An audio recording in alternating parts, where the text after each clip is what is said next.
I'm going to run the company with your husband. We're going to take over the sales and staff. Mia and Sam said this with an unpleasant smirk. I was speechless. As soon as we graduated from college, we started a small business. Just as the company began to turn a profit, this happened. The two of them cornered me in the office, laughing. Thanks for everything up to now. But we don't need you anymore. Sam and I can handle it on our own. Sam nodded in agreement with Mia's triumphant words. It seems they planned to cut me out along the way from the start. I gritted my teeth. To think I considered these two as my best friend and a kind husband. But now I've seen it. This is their true nature. Well, that's just how it is. Mia. Sam. I have my pride too. And I won't let you trample on it. Bring it on, Mia. I'm Camila. 29 years old. I met Mia and Sam in college and together, we started a small company. We call it a handyman service, but it's mainly about housekeeping. When we started, there were no other employees, so the three of us juggled multiple roles. During this time, Sam proposed to me. I loved him, so I naturally said yes. Mia congratulated us. What kind people they seemed to be. I thought I was truly blessed with friends. Until I heard a rumor that Mia liked Sam too. Well, I'm off then. Be careful on the road. Sam said casually as Mia was about to leave for work. Mia's got a poor sense of direction. No worries. I've been to this client several times. The GPS knows the way, Mia said proudly. Laughter erupted among the employees. Mia was a favorite among everyone. Ever since our student days, she was smart but had her airhead moments, loved by everyone as the quintessential ditz. I liked Mia too. We hit it off immediately in college and started dreaming of starting a business. Eventually, Sam joined us, and our dreams started to feel more real. And now, here we are, living that dream. Sam, I'm worried. Go with her. Camila, you're so demanding. Sam shrugged as if he were reluctant. The employees still looked on fondly. Eventually, Sally, one of our older employees, decided to accompany Mia. Sally was actually someone I was a bit uncomfortable with. To be honest, I was a little relieved when I couldn't see Sally anymore. Of course, I don't intend to discriminate against any employees. But Sally doesn't like me. It's obvious. I don't know why, though. Sally was bad-mouthing the boss again during the break. Whispered one of the employees. I sighed. I don't mind. It's nothing new. But it was awful. She said that Sam used to be Mia's boyfriend and you stole him. What? I dropped the papers I was holding. They scattered across the desk. As I scrambled to pick them up, I tried to force a smile. That's terrible. Sam's only ever been into me. But according to Sally, Sam and Mia were the original couple and I was the intruder. But it was Sam who proposed, and Mia never said anything about it. Probably just baseless gossip, as usual. Why does Sally always have to speak ill of me? I don't know. I could only shake my head. Sally is 63 years old and one of the longest-serving employees. All I know about her is that she's been living with her eldest son and his wife since her husband passed away. Just a regular lady. So why does she dislike me? Why spread such terrible lies? I just don't understand. And if I don't understand, I can't deal with it. It wasn't always like this, though. When did it start? Right, it might have been that day. The day of the party after the drinking get-together. Maybe it was that day. Which day? You know, Mia gets drunk easily. She started crying all of a sudden that day. Sally was comforting and encouraging her, but things changed the day after. Sally was just a regular lady. But after that day, she started disliking me. Why? Well, that makes sense. Another employee, who had been busy with paperwork, chimed in. It's well known among us that Mia badmouths the boss when she's drunk. What? I blinked in disbelief. Hey, that was supposed to be a secret. It's not something you can keep hidden. Boss, you should be careful around Mia. For now, Sally's the only one who takes those insults seriously. The employee said this lazily and returned to his work. I was filled with disbelief. Mia, badmouthing me. Yes. The employee who started the conversation looked awkward. Mia waits until you're not around to start talking. It's all baseless, terrible gossip. I can't believe it. I thought it must be some kind of joke. Mia is my best friend. The idea of her speaking ill of me. I just can't believe it. But the worst part is Sam. Sam? Why is Sam being brought up here? I frowned, and the employee continued hesitantly. Sam was laughing and even encouraging Mia when she was saying those awful things about you. That's a lie. I stood up from my chair and grabbed my smartphone. I called Mia. Hello? Hey, stop kidding around. Kidding? About what? Sally is badmouthing me because of you.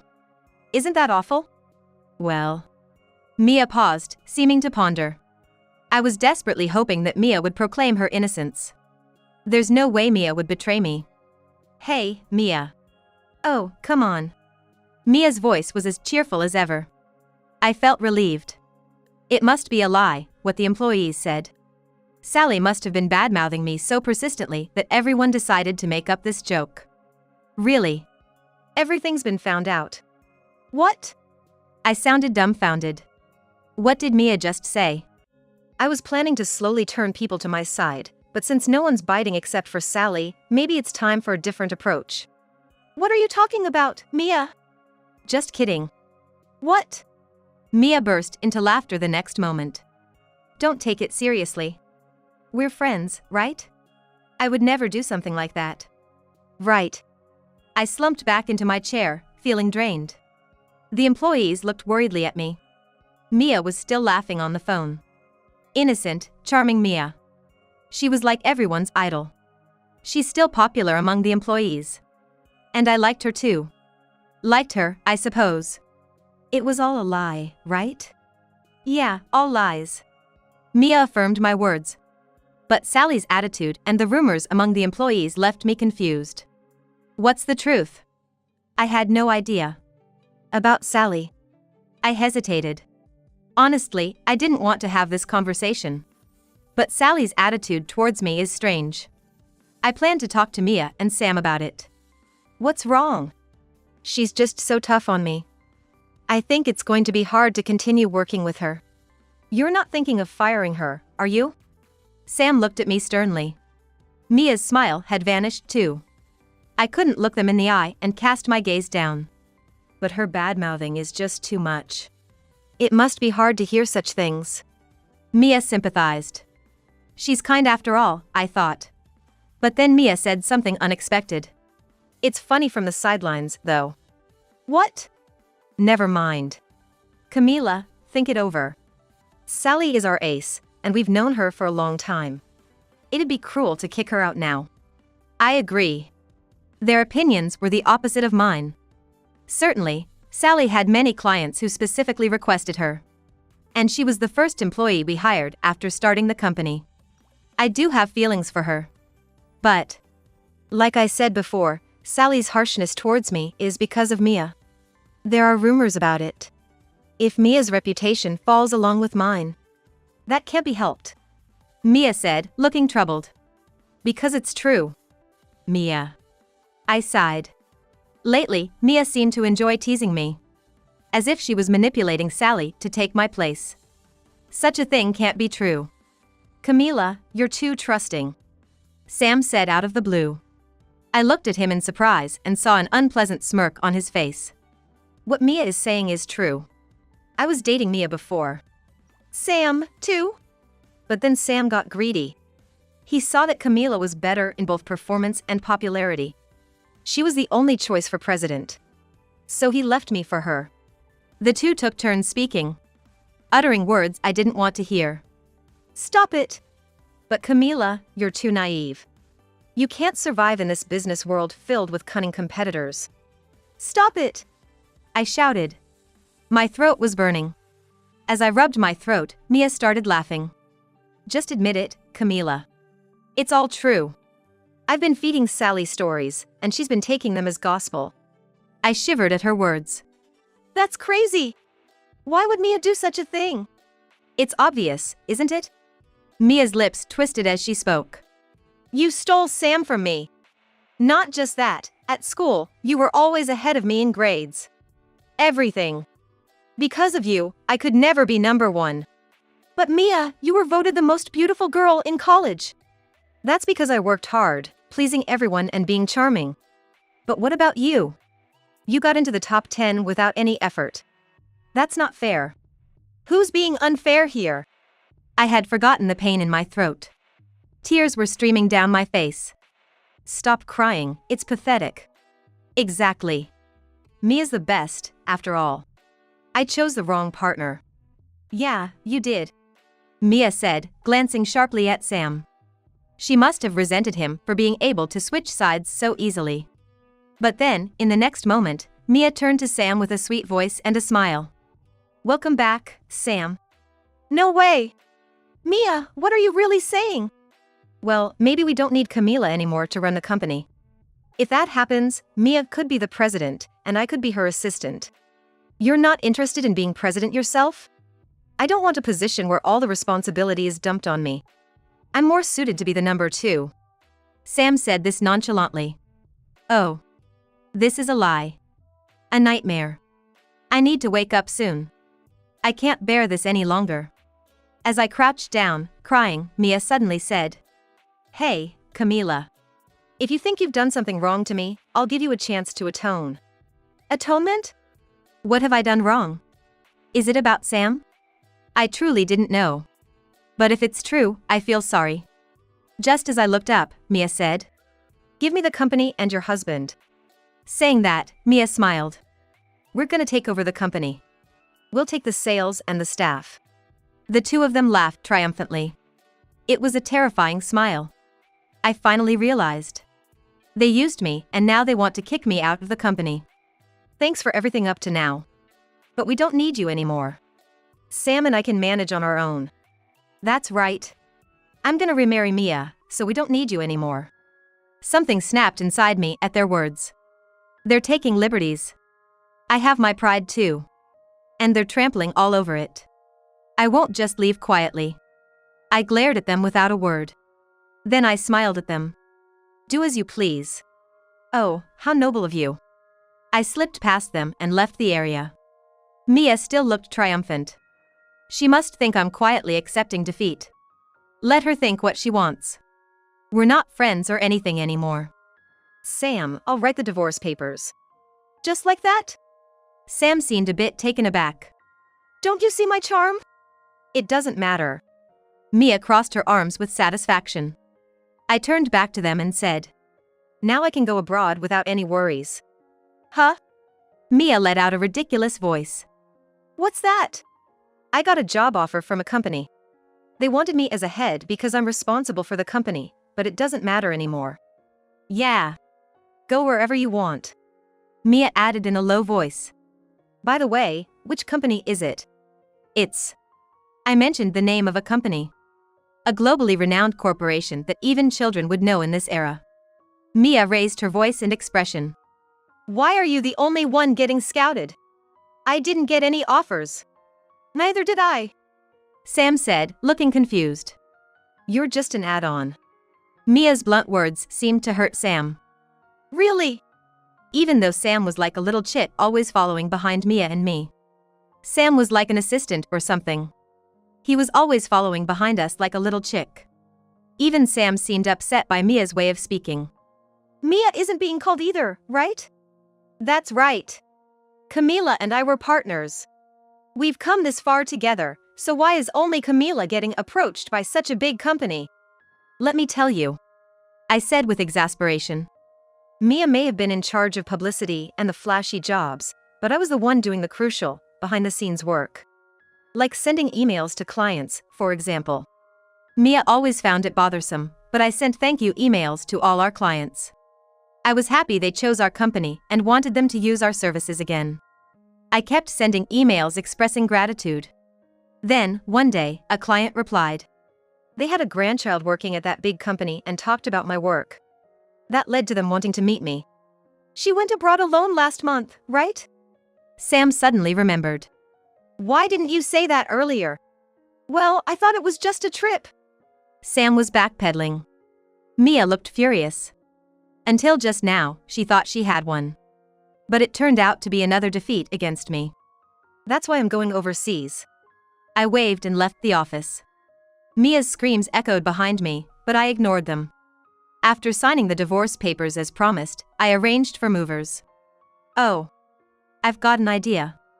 I called another service on my smartphone. Hello, I want to sell all the furniture in my house.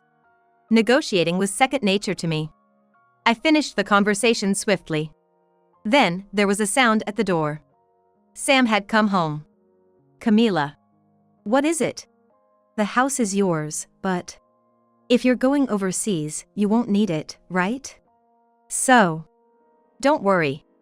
I've already arranged to sell the furniture and the house, I said cheerfully. Sam screamed. Why would you do that? Where am I supposed to live from tomorrow? Just go to Mia's. I said it matter-of-factly. I was a bit surprised inside at how indifferent I felt towards Sam. You're not selling the company too, are you? That's impossible. I need Mia's consent as a co-owner. Right. Sam nodded, relieved.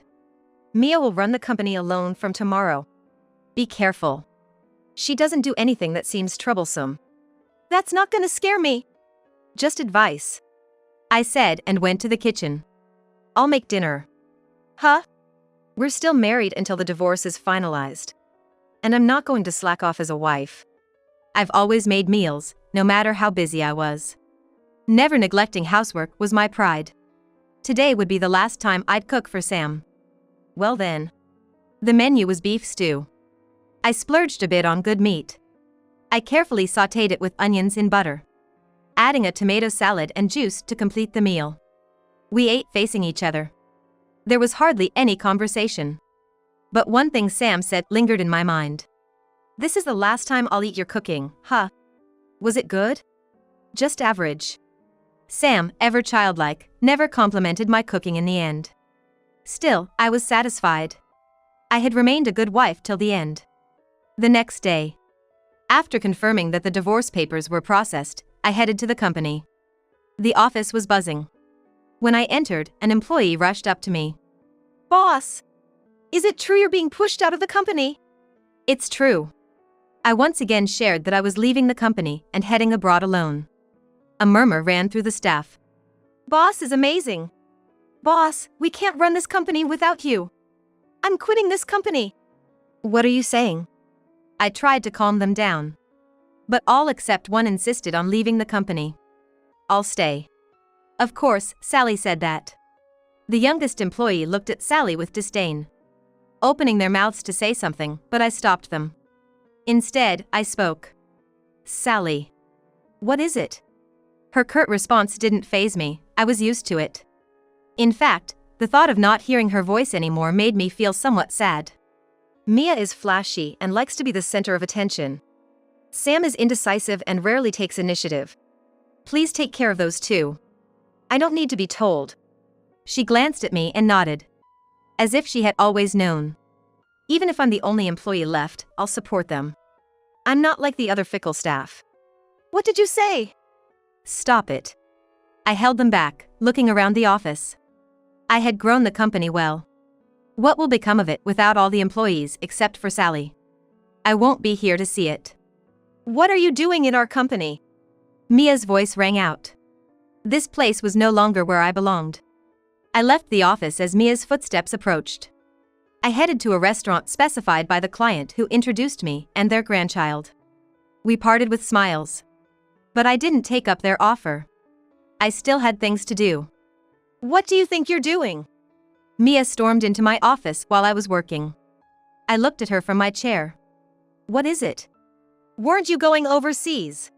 Why are you starting a business again here? That's right. I didn't go overseas. Instead, I chose to restart here. The reason was simple. How could I leave the employees who looked up to me without a place to work? So, you poach our employees and then act all high and mighty. I didn't poach them. They came to me because they couldn't work under you. All the employees, except for Sally, had quit Mia's company as they declared. I couldn't leave them and go abroad alone. I had a duty to provide them with a safe working environment again. Sally is there for you. That old lady alone can't cover everything. Sam is useless. That's for the president to manage, I said dryly. Mia groaned, at a loss for words. I sighed and closed my laptop. Mia. It's not bad to want everything. Humans need ambition. Whether that ambition comes from inferiority or aspiration, I think it's fine. Are you lecturing me? It's not just about lecturing. As the president, you have a duty to ensure that Sam and Sally aren't left stranded. Of course, Mia herself would be damaged if the business failed. I felt sad about it too. That company was like my own child. Mia bit her lip. But I don't know what to do. The jobs that were coming in smoothly at first are dwindling. And the online reviews are terrible. There are posts saying it was better when the former president was here. The customers are honest. I shrugged. Are you sending thank you emails to the customers, Mia? Are you treating them politely when you go to work? Stop nagging. Mia stamped her feet. Like a child. I couldn't believe how wrong I was about people. Or maybe Mia's acting was just that good. Perhaps it's a combination of both. Before showing her true nature, Mia seemed like a kind and elegant woman to anyone. I never imagined she was this selfish and childish. Sam seemed to be floundering too. There's another email. After Mia left crying, I reopened my laptop. An email from Sam. I didn't need to read it to know the contents. He was asking if I could hire him at my new company, maybe even considering a reconciliation. How selfish can a man be? Dependent on women, isn't he ashamed? Sam and Mia have broken up, it seems, said a female employee, bringing coffee. Really? Apparently, he broke up with her as soon as he heard you were starting a business again. I've heard from him directly. I propped my cheek on my hand. I needed to meet with Sam to clear things up. That weekend, I called Sam to a cafe near the company. Sam looked pleased and was overly attentive to me. Long time no see. Have you been well? Yes, well enough. If only you and Mia had been more reliable, I would have been more at ease. Sam's attitude suggested that would be difficult. Food tastes better when I see Camila's face. Ah, but the food you cooked was even better. Is that so? He never complimented my cooking when we were married. I checked my watch and spoke curtly. I have no intention of remarrying you or hiring you at my company. Don't say that, for old time's sake. We're no longer a couple. I flatly dismissed Sam's sentimental notion. Well, I have to go. Wait. If you persist, I might consider consulting a lawyer. What? Sam's eyes widened in fear. Good. A coward like Sam wouldn't dare to follow me any further. I paid my share and decided to return to the company. Sam whined behind me. Splitting the bill after calling me out here. Oh, are you offering to pay the full amount? Leaving a groaning Sam behind, I left the cafe. Unfortunately, the company Mia managed eventually collapsed. Poor online reviews and her attitude drove customers away. I felt sorry for Sally who lost her job, but it couldn't be helped. Please hire me at your company. I beg you. Please, I'm asking you. Now, they were bowing their heads to me. After all that arrogance, what are they saying now? Please leave. I said it very politely, yet distantly. You don't belong here anymore. It's all because you started a rival company. Mia once again revealed her true nature. Sam was shocked, but Mia didn't care and continued shouting. All the customers are going to your place, I know it. I didn't direct them to do so. I said in a soothing tone. The employees and the customers made their own choices. Do you think I alone could influence so many people? Even Mia must know the truth deep down. What was right and what went wrong? The decision to force me out of the company. Her failure to sincerely fulfill her duties as president. It all comes down to the word popularity. Please leave now. If you continue to cause a scene, I'll have to call the police, just so you know. No way! Sam uttered in agony, and Mia collapsed to the ground, holding her head. Ignoring them, I returned to my work. I had clients and employees waiting for me. I couldn't afford to stop. Tyler Smith. That was the name of the person who had introduced me to the big company. He, working for that company, had started contacting me regularly. Our conversations were always enjoyable. They were insightful, and he had a great sense of humor in his choice of words. I'm glad I met you, Camila. In one of his emails, he wrote those words with deep emotion. It's been a while since I've had a friend abroad. Friend. That word pained my heart. I had been betrayed by those I thought were my friends. But I had one. I'm not so weak as to let it end up being outwitted. That incident made me realize it. Hesitating a little, I typed a reply. I'm also glad to have met you, Tyler. If you ever come back here, please let me know. I'd be happy to have a meal together. I still couldn't use the word friend. I couldn't let go of my guard, not towards the word friend, but towards Tyler. Still, I was certain. Soon, I would be calling Tyler a friend. I can't dismiss someone who opens their heart to me. Especially since I've started to trust him. Speaking of trust, the same goes for my employees. I'm still grateful to them for believing in me and following me. Boss! Yes. At the innocent call, I stood up from my chair. Feeling a natural smile.